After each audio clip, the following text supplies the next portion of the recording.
Hi, it's Steve. Today we'd like to show you how to change the pickoff shelf on your refrigerator. It's a really easy job. Let me show you how we do it.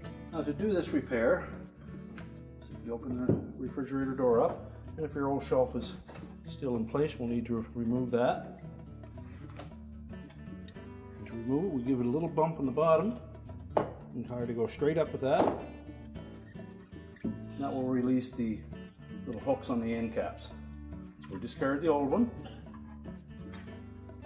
Now when installing the new one, we'll need to tuck the top end in first on both sides. And then push it up as far as it will go. Press it flat against the liner and then press down to snap it in place. The top of that pickoff shelf should be flush with that little indentation on the inner door panel.